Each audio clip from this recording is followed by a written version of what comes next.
नमस्कार, प्रणाम। कैसे हैं आप लोग? उम्मीद है अच्छे होंगे।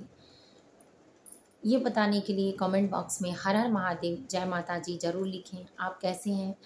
भगवान आप सभी को सुखी, संपन्न और स्वस्थ रखें। मेरे चैनल ज्ञान की बात में फिर से मैं एक बार उपस्थित हूँ।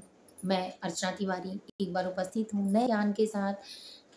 आपका स्वागत है हमारे चैनल में ज्ञान की बात विद अर्चना चिंतामणि। चलिए जानते हैं हर छठ कब है। कोई कोई इसको हर छठ या हल षष्ठी का व्रत कमर छठ कहता है। हर जगह का अलग अलग रूल होता है और अलग अलग शब्द होते हैं। तो सबसे ज़्यादा यही नाम कमर छठ, हर छठ, हल षष्ठी प्रसिद्ध है, तो करते हैं।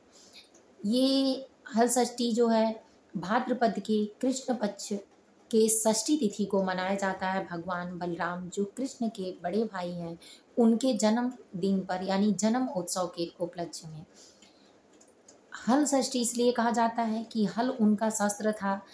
उनके शस्त्र से के वजह से कि हल शस्त्र खेत में चलाया जाता है और इसीलिए इसमें खेत की बोई और जोती हुई चीज़ें जो मतलब खेत की होती हैं, जो शस्त्र के द्वारा जोती बोई गई होती हैं, वो खाने का मना होता है। चलिए जानते हैं कि इसमें महिलाएं कैसे करती हैं। जो पुत्र की माता होती हैं, माता वो सुबह जल्दी सोकर उठती हैं। जल्दी उठकर अपने घर की साफ सफाई करने के बाद स्नान इत्यादि करके अपने नित्य क्रियाकर्म से निवृत्त होके अपनी पूजा की वेदी पर बैठती हैं। उसमें कुछ जगह के अलग अलग शब्द होते हैं, जैसे महुआ जिसको कहा जाता है, महुआ, परास, कुश, इसको मिट्टी में गाड़कर यानी मिट्टी में लगाकर और उसकी पूजा करती हैं। 6 गांठ लगाती हैं अपने पुत्रों की सलामती के लिए, दीर्घायु के लिए, अपने घर की सुख संपदा के लिए, दुर्बुद्धि बालक है तो उसको सद्बुद्धि के लिए, उत्तम बालक की प्राप्ति के लिए, अपने सौभाग्य की प्राप्ति के लिए। और ये शुभ मुहूर्त में किया जाता है। शुभ मुहूर्त अभी वीडियो में आगे आपको बताया जाएगा, तो वीडियो को बिल्कुल स्किप करके ना देखें। आपके सारी ज़रूरतें पूजा से संबंधित सारे नियम, पूजा कथा सब कुछ इसी वीडियो के माध्यम से आपको मिल जाएंगे। तो कृपया करके स्किप करके ना देखें। चैनल को लाइक ज़रूर वीडियो को कर लें, क्योंकि आपको अगली हर नोटिफिकेशन नई तुरंत मिल जाए। इसके लिए चैनल को सब्सक्राइब कर लें। कमेंट बॉक्स में जय हल षष्ठी माँ या जय हर हर महादेव माता जननी जो लिख पाएँ आप आध्यात्मिक ही लिखें। तो चलिए जानते हैं कि इस दिन खाने के लिए खेत की बोई जोती हुई चीज़ें मनाही होती है। इसमें खीर और घी से युक्त बनी हुई चीज़ें प्रयोग की जाती हैं। मिठाइयाँ वर्जित होती हैं। जो मिठाइयाँ भैंस के दूध से बनी होती हैं, इसमें सबसे ज़्यादा इम्पोर्टेंट होता है कि गाँव में या कहीं भी इसमें गाय के दूध का प्रयोग नहीं किया जाता है। गाय से बनी दही नहीं खाया जाता है। खेत में बोए हुए जो साग होते हैं उसको नहीं खाया जाता है।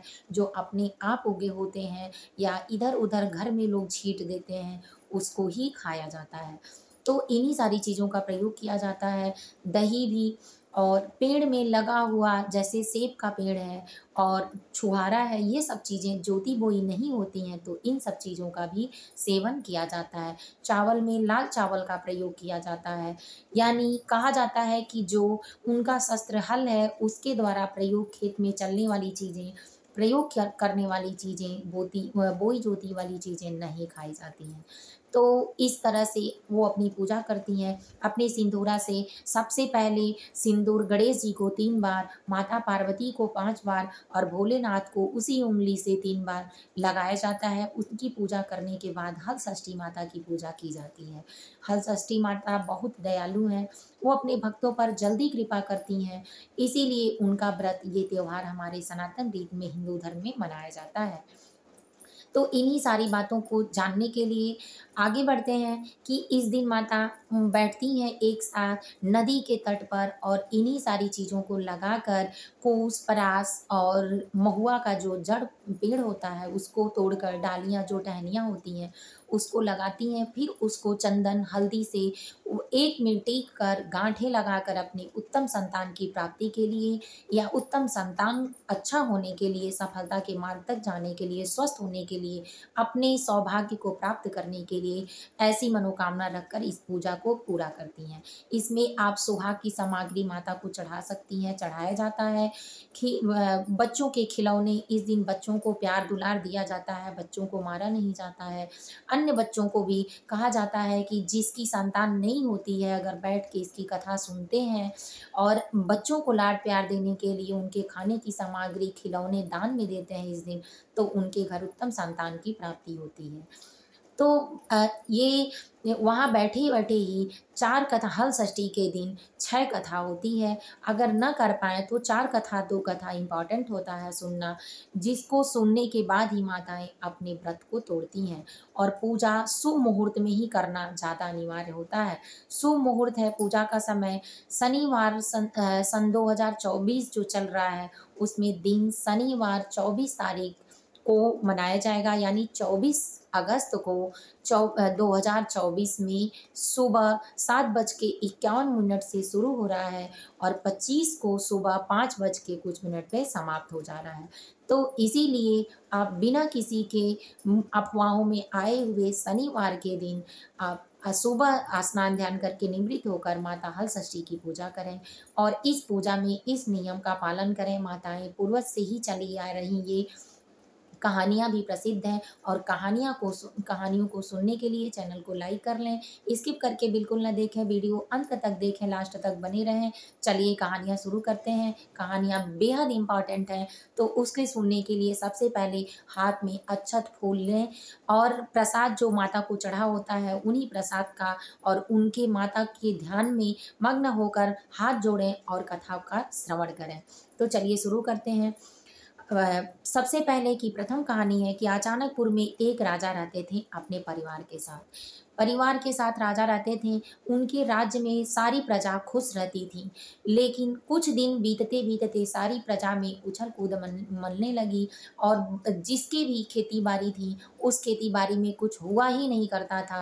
राजा परेशान हो गए, पूरे गांव में भूखमरी फैलने लगी, सब लोग एक दूसरे से परेशान हो गए, उपाय ढूंढने लगे, सोचने लगे कि ऐसा क्या करें कि जिससे हमारे राज्य में, राजा को काफ़ी सोचनीय अवस्था आ गई और राजा सोचने लगे कि ऐसा क्या करें कि हमारे राज्य में जो लोग हैं वो अमन चमन से रहें और अच्छे से अपने खान पान को कर पाएँ। हमारे रहते हमारे राज्य में सूखा कैसे पड़ सकता है, इसका उपाय ढूंढें। अपने मंत्रियों को बुलाएं, अपनी पुरोहित पंडित को बुलाएं और उनसे उपाय पूछें।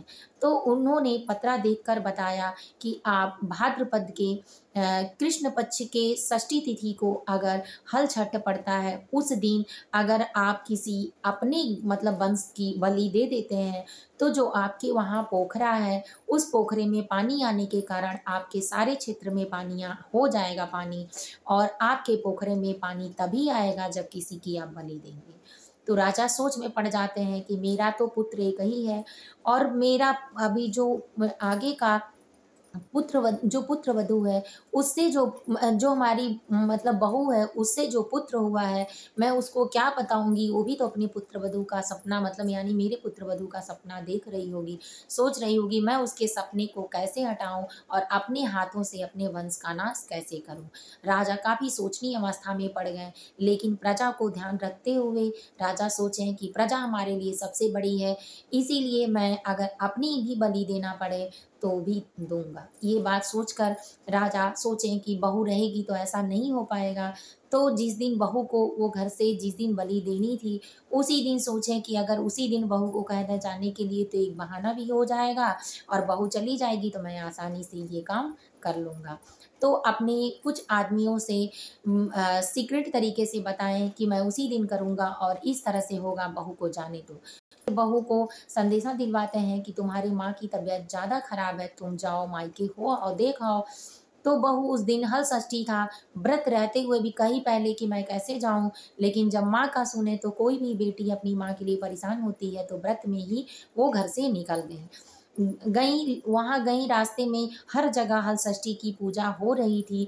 उन्होंने बैठ के पूजा की, कुछ बिना खाए पिए निकली थी, उनको नहीं पता था। लेकिन जब पूजा सुनी हल षष्ठी का तो फिर कुछ नहीं खाई, सारी महिलाओं की तरह व्रत रह गई। वहाँ गई तो पता चला कि उनके माँ की तबीयत खराब ही नहीं है। फिर उनको कुछ शक हुआ तो फिर सोची कि नहीं, मेरे ससुर जी तो ऐसा करेंगे नहीं। ये सोच कर व्रत कर ली और प्रसाद वितरण जब हुआ तो प्रसाद लेकर अपने घर घर को उसी दिन लौटने लगी।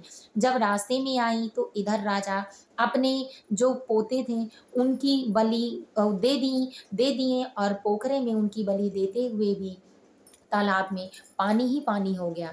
उसी पानी पर माता गंगा जो कमल का दल था, उसके जो पत्ते थे, उसी पत्ते पर उनका पुत्र लेटकर खेल रहा था।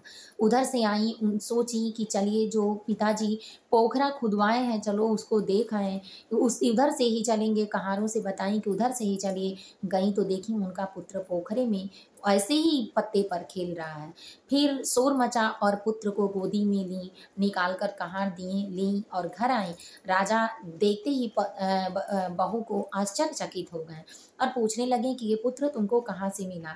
तो रास्ते में ही उनको सारी कहानियों का पता चल गया। इस तरह राजा अपने राज्य का भला करने के लिए खुद का नुकसान किए, लेकिन भगवान कहते हैं जब तुम समर्पित हो जाते हो तो हमको तुम्हारे प्रति समर्पित होने में देर नहीं लगता और तुम्हारा कभी मैं अनभला मतलब बुराई नहीं कर सकता हूँ। तो इसीलिए वो समर्पित हुए और भगवान उनका भला किए कि लोगों का भी भला हुआ और उसके साथ उनका भी भला हुआ, उनको उनका पोता भी मिल गया। राजा ने अपना सही कर्म किया और उनके प्रजा की भलाई हुई। तो जिस तरह से हल षष्ठी माता उनका भला की, उनके पुत्र को बचा ली, उसी तरह दुनिया में इस कथा को जो श्रवण कर रहा हो उसके कुल खानदान को माता हमेशा बचाए, उसके पुत्र को लंबी आयु दें। इस तरह से प्रथम कथा आपकी समाप्त हुई। जय हल षष्ठी माँ बोलें और वीडियो को लाइक कर लें। अब चलिए दूसरी कथा सुनते हैं। दूसरी कथा में एक काशीराम थे और एक बंसीराम थे, यानी बंसीराम काशीराम दोनों भाई थे, अचानकपुर में रहते थे। दोनों एक दूसरे के साथ घुलना मिलना बहुत अच्छे से होता था। जो जिठानी थी उनके बच्चे थे और जो देवरानी थी उनके बच्चे नहीं थे। दोनों यादव परिवार के थे। दोनों दूध दही का काम किया करते थे। दोनों एक साथ रहते थे। जब हल षष्ठी का व्रत आया, साल में एक बार आता ही है, दोनों दही दूध दिया करती थी लोगों के पास। उनके घर का यही बिजनेस था, जाती आती रहती थी। तो जब दूध दही देना था तो जिठानी किसी काम से अचानक उसी दिन अपने मायके चली गई थी, एक दिन पहले। तो देवरानी ने सोचा कि क्यों ना मैं ही ये काम करूं।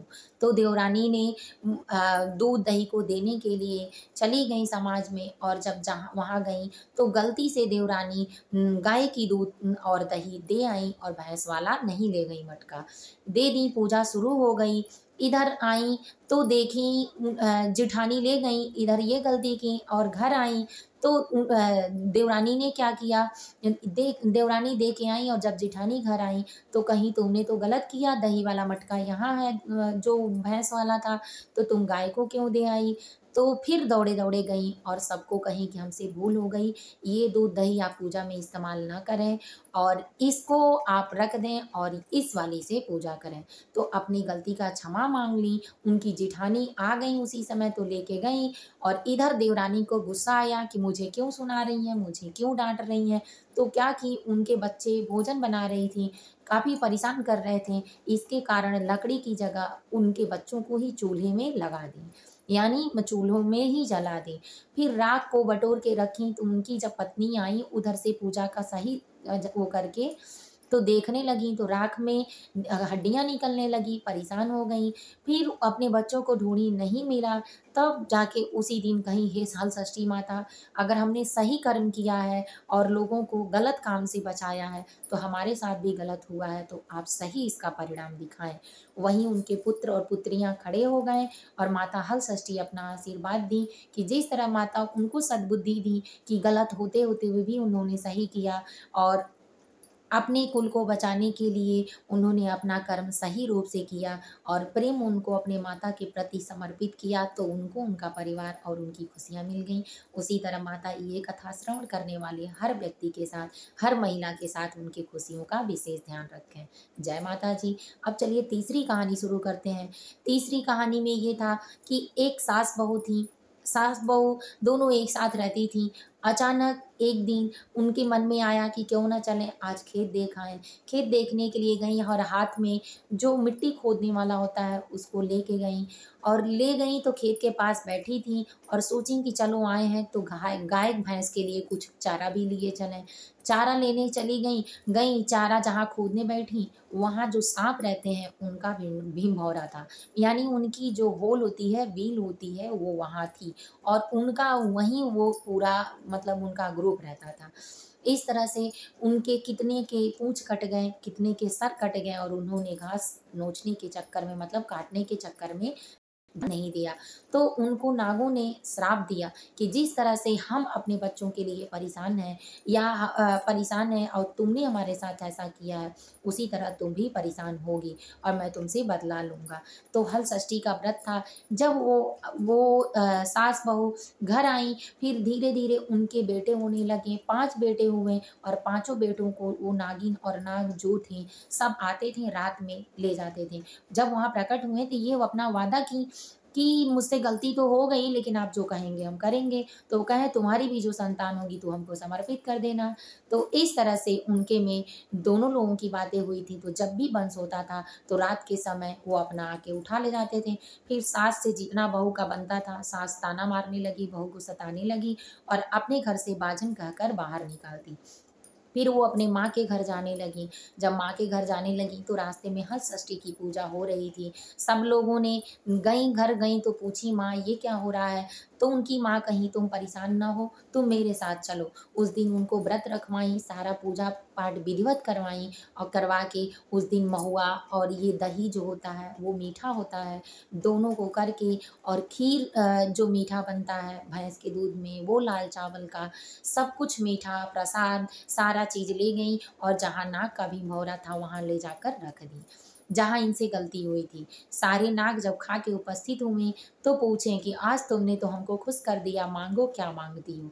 तो ये रोने लगी और कहीं मैं जितने पुत्र आपको समर्पित की हूँ, मुझसे गलती हुई थी, मैं माफ़ी मांगती हूँ और जितने आपको समर्पित की हूँ वो मुझे वापस करें और आज के बाद ऐसी गलती ना हो, मुझे सद्बुद्धि दें, हमारे वंश को लौटा दें, हमारा घर बस जाए।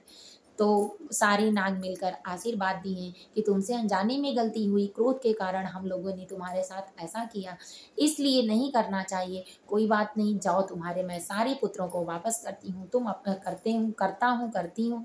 तुम अपने घर में सुखी और संपन्न जीवन यापन करो, तुमको कोई कुछ नहीं कहेगा और सहायता पड़ने पर हम तुम्हारा साथ देंगे। इस तरह से आशीर्वाद दिए माता हल षष्ठी की कृपा से उनके वंश की प्राप्ति हुई और उनको दुनिया का ताना नहीं सुनना पड़ा। उनके सौभाग्य में उनका घर परिवार और उनके बाल बच्चे सब मिल गए। इसी तरह माता हल षष्ठी आप सभी लोगों की मनोकामनाएं पूरा करें, आई हुई भी विपत्तियां टल जाएं और वीडियो को कमेंट में ज़रूर बताएं कि कैसा लगा। अब चलिए जानते हैं चौथा। चौथा, एक रमा और उनकी सखी रहती थी। दोनों सखी थीं, दोनों एक साथ रहती थीं, दोनों का शादी विवाह एक साथ हुआ। एक साथ होने पर रमा अपने घर गई और उनकी सखी भी अपने घर गई। रमा के बाल बच्चे नहीं हुए और उनके सखी के बाल बच्चे हुए। दोनों लोगों को अपने अपने घर जाती थी। रमा की सास रामा को ताना मारा करती थी और जो उनकी सखी थी, उनकी सास उनको बहुत प्यार करती थी क्योंकि उनसे वंश हुआ उनके घर का और अच्छा खासा चलने लगा। और रमा हमेशा दुखी रहती थी क्योंकि उसके कोख से कोई वंश नहीं हुआ। फिर रमा हमेशा रोती थी। दोनों सखियां जब मायके में आई तो मिली, एक दूसरे से बातें करने लगी और अपने दुख को रोने लगी। तो श्यामा जो थी मतलब उनकी सखी थी, उन्होंने अपने सखी को रामा को बताया कि आप ये उपाय करो तो आपके साथ होगा। रमा व्रत जिस दिन हल षष्ठी का व्रत था, व्रत रही और व्रत करने के बाद माता हल षष्ठी से प्रार्थना की, हे माँ हमारे भी घर हमारे कोख से वंश दीजिए और हमारे ससुराल में हमारी जगह बना दीजिए, सुख समृद्धि हमारे भाग्य में दीजिए कि जिससे दुनिया का ताना नहीं सुनना पड़े और हम अपने कर्मों को पूरा कर आपके पास आएँ। तो माता हलषष्ठी बेहद दुखी हुई, क्योंकि कोई भी महिला, अगर एक महिला दुखी होती है तो चाहे जितनी दुश्मनी हो, बहुत कम लोग ऐसी होती हैं जो साथ नहीं होती, नहीं तो हमेशा एक दूसरे के साथ हो जाती हैं। तो माता हलषष्ठी आशीर्वाद दी, खुश होकर उनकी पूजा विधि के द्वारा सर्वप्रथम उन्होंने नियम से पूजा किया, गणेश जी का पूजा, फिर पार्वती की पूजा, भोलेनाथ की पूजा, उसके बाद हलषष्ठी माता की पूजा कर कर नियम पूर्वक गांठ लगाया और कहा कि हे माँ, मैं ये गांठ देने का अवसर मुझे अगले साल स्पष्ट रूप से हो जाए और मैं आपकी प्रार्थना करती हूँ। इस तरह से कर कर माता हलषष्ठी जो थी उसी साल उनके गर्भ में उत्तम वंश की प्राप्ति करने के लिए, वंश धारण करने के लिए उत्तम फल दी और उसी साल उनके घर में प्यारा सा बालक हुआ।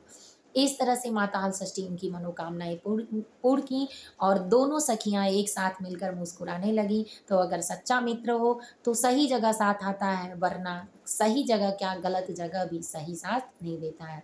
तो जिस तरह माता हलषष्ठी उनकी मनोकामनाएं पूरी की, उसी तरह से हर सखियों की मनोकामनाएं पूरी करें और सबके जरूरतों में सद्बुद्धि का, ज्ञान का दर्शन जरूर दें। इस तरह से आपकी चतुर्थ कहानियां पूरी हुई।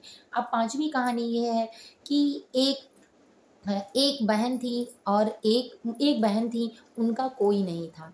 वो सोचती थी कि मैं कैसे अपना जीवन यापन करूँगी। उनके जिस घर में शादी हुई वहाँ उनकी 5 बहुएँ, मतलब 5 बहुएँ थीं, सबसे छोटी थी। इनका कोई वंश नहीं था और इनका कोई मायका भी नहीं था, यानी इनका कोई नहीं था। तो ये हमेशा रोती रहती थी। तो राजा के घर में आई तो सारे देवरान जेठान जब भी कुछ पड़ता, कोई त्योहार पड़ता, अपने मायके को चली जाती और ये नहीं जाती। तो क्या, ये रो रही थी, रोते रोते उठी तो फिर चली गई खेत में गई, कुछ काम से सारी बहुएं मायके चली गई थी। वहां गई तो बैठे बैठे जिस तरह से हाथ से कोई इधर उधर कुछ करने लगता है, तो उसी तरह हाथ से इधर उधर कुछ करने लगी। फिर नाग वहां थे, उनके ही जड़ का मिट्टी हटाने लगी। कुछ नागों की पूंछ कट गई। नाग प्रकट हुए और गुस्सा के बोले कि तुमने क्या किया, क्यों हमारे बच्चों को या हमको नुकसान पहुंचाया, मैंने तो तुम्हारा कुछ नहीं बिगाड़ा। उसी समय उनकी जेठानी रास्ते से आ रही थी। उनकी जेठानी ने बोला कि तुमने क्या किया, अब तो तुमको श्राप लगेगा।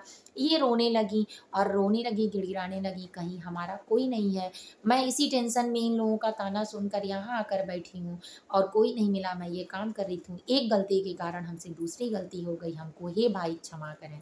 जब अपनी गलतियों को कोई मान लेता है तो कठोर से कठोर व्यक्ति हो तो भी पिघलना शुरू हो जाता है। फिर नाग देवता प्रकट हुए वहाँ और कहें कोई बात नहीं, अगर तुमने ऐसा ही तुम्हारे साथ है और तुम इन टेंशनों के कारण की हो तो चलो कोई बात नहीं, आज से मैं तुम्हारा भाई हूँ, तुम तैयार रहो, मैं तुमको लेने आऊँगा। इस तरह से जब कोई त्योहार पड़ा तो नाग देवता उनके घर गए भाई के वेश में और गए तो कहें कि मैं तुम्हारा भाई हूँ, वही नाग जिसको तुमने भाई बनाया था, तुम चलो हमारे घर। जब सारी जेठानियाँ चली गईं तो लोगों ने कहा कि अब नया भाई कहाँ से आ गया। तो ये कहें कि मैं दूर के रिश्ते में हूँ, चचेरे में हूँ, मुझे इनको अपने साथ ले जाना है। सब लोगों ने कुछ देर बाद निमंत्रण मतलब दे दिया, अपना आश्रय कि ठीक है ले जाओ। उसके बाद गई, रास्ते में जाते ही जो नाग थे नाग के रूप में प्रकट हुए और कहें कि मैं तुम्हारा वही भाई हूँ कि जिसको तुमने अपना भाई माना था, चलो। लेके गए। रास्ते में एक आम का पेड़ मिला। आम के पेड़ के पास जब गई तो उन्होंने कहा कि भैया यहाँ तो कुछ दिखाई नहीं दे रहा, आप मुझे कहाँ लेके चल रहे हैं, आपका घर कैसे हो सकता है। उन्होंने कहा तुम परेशान न हो, मैं तुमको वहाँ ले चलूँगा जहाँ तुमको जाने की कभी तमन्ना नहीं हुई होगी, तुम्हारी जेठानियाँ तुमको ताना नहीं मारेंगी, चलो देखो। तो वहाँ गए, अपनी विल में उनको भी सांप बनाए अपने उससे और ले गए। वहाँ जाने के बाद सोने का महल, सारी चीज़ें थी, वो देखते ही भाव विभोर हो उठे कि क्या मिल गया। फिर आते समय उनकी अच्छी विदाई किए और 3 दिन का जो उनका 4-6 दिन का मायका था उसको पूरा करके वो लौटी आई यहाँ, बताई सबको, सब लोग खुश हुए। और इस तरह से जो हलषष्ठी माता थी उनकी लाज रख ली और उनको भाई भी मिल गया। कहते हैं कि पुत्र के रूप में भाई भी छोटा है तो भाई होता है, बड़ा है तो भी वंश होता है, अगर माँ के पास है तभी बेटी और बेटों के पास कोई चीज़ होता है। इसीलिए उनको ससुराल से लेके मायके तक का हर सुख मिला और सौभाग्य मिला। जैसे माता हलषष्ठी उनकी मनोकामनाएं पूरी की, वैसे हम सब की पूरी करें। तो 5 कहानियाँ पूरी हुई। अब लास्ट की कहानी एक बची है, चलिए वो भी जानते हैं। 2 सहेलियाँ एक साथ रहती थीं। दोनों सहेलियाँ एक दिन घूमने गईं अचानक मार्केट। वहाँ जाते समय उन्होंने कुछ विपत्तियों में फँसा हुआ देखकर, कुछ लोगों को परेशान देखकर वापस आने लगीं। तब तक वहीं से कुछ गाय-भैंस बैठी थीं और गाय-भैंस भी एक साथ चारा खा रही थी। दोनों आई सहेलियाँ, दोनों की एक साथ शादी हुई। फिर उसी रास्ते से आती-जाती रहती थीं, जब भी मायके आती मिलती थीं। फिर अचानक इनको हुआ कि इतने दिन से हम हैं, तो इतने दिन से ये गाय-भैंसें भी हैं, चलो क्यों ना इनके पास बैठा जाए। जाके उनके पास बैठी तो उनसे धीरे-धीरे दोस्ती हो गई, एक-दूसरे को देखना, समझना, मतलब दुलारना, पुचकारना, प्यार करना होने लगा। फिर एक दिन गर्भवती हुई और जो भैंस थी और उसके साथ रहती थी, तो भैंस को आशा हुआ मन ही मन कि चलो हमारे साथ तो ऐसा नहीं है। तो दोनों उसी गाँव में जहाँ गईं, शादी हुई, उसी गाँव में देवरानी-जेठानी बनी और उसी गाँव में इन भैंसों को व्यापारियों द्वारा बेच दिया गया। फिर ये देवरानियाँ-जेठानियाँ वहाँ जाके पहचान गईं भैंस को और आती-जाती रहीं। तो एक दिन जो बड़ी थी ललिता, ललिता का तबीयत खराब हुआ, तो भैंस के पास बैठी, तो भैंस ने आराम से उसको पुचकार कर कहा कि सहारा तो सबका कोई न कोई बन जाता है, मैं तुम्हारे साथ हूँ। तो कुछ दिन के बाद ललिता का भी तबीयत खराब हुआ। ललिता बैठी और भैंस उधर गर्भवती थी, तो सोचने लगी कि चलो हमारा कोई करे न करे, लेकिन जो हमारी सहेलियाँ थीं वो तो करेंगी। सहेलियाँ बनकर ललिता ललिता जब उसका गर्भ हुआ, दूसरी नहीं, पहली नहीं गई, तो दूसरी ने भी वहाँ से चली आई उसको बीमारी में छोड़कर और उतना मन से उसका ध्यान नहीं दिया। तो भैंस ने श्राप दिया कि तुम 30 दिन किसी के दुःख में सुख में रहो न रहो, लेकिन आज मेरा दुःख है तो मेरे साथ कोई नहीं है। आज ललिता होती तो मेरा ध्यान देती, लेकिन वो तो चली गई घमंड के कारण। फिर उसने श्राप दिया कि जिस तरह से गाय भैंसों को तो आराम से उनके बच्चे हो जाते हैं, लेकिन मनुष्य योनि में किसी के बच्चे होंगे तो अनेक पीड़ाओं और यातनाओं को सहना पड़ेगा, लेकिन तुम्हारे साथ कोई नहीं होगा। इसलिए ऐसा श्राप दी। तभी मनुष्य को मनुष्य की औरतें जो होती हैं, उनको जब बच्चे होते हैं तो अनेक पीड़ाओं का सामना करना पड़ता है, अनेक दर्द होते हैं, लेकिन गाय भैंस के जो बछड़े होते हैं वो जल्दी से हो जाते हैं। इसीलिए उन्हीं का ये श्राप है कि मनुष्य योनि भुगत रहा है। तो हल षष्ठी माता उनकी सहायता तब की जब उनको बुद्धि दी और उनका आराम से निकल गया। हल षष्ठी के दिन उनके मतलब भैंस के दूध और दही से लोगों का जो पूजा पाठ में लगा, उससे उनके पुण्य की प्राप्ति हुई। तो इसीलिए कहा जाता है कि इस दिन अगर आपके घर पूजा से संबंधित कोई चीज़ हो, दूध दही हो, तो किसी से पैसा नहीं लेना चाहिए। जो हो पाए आप एक दूसरे की सहायता करें और इसी सहायता के माध्यम से अपने पुण्य की प्राप्ति करें। आप व्रत नहीं रहती हैं तो भी अगर व्रत का नियम करती हैं, साथ जाती हैं, उठती बैठती हैं, पूजा पाठ सही रूप से देखती हैं, कथा श्रवण करती हैं, तो जो कहता है उसको भी और जो सुनता है उसको भी, दोनों को उत्तम फल की प्राप्ति होती है। पूजा का पूरा फल मिलता है और व्रत करने का भी पूर्ण फल मिलता है। जब भी आपके जीवन में आपसे सौभाग्य जुड़ेगा, तो आपके सौभाग्य में ये सौभाग्य भी भगवान जोड़ के देते हैं।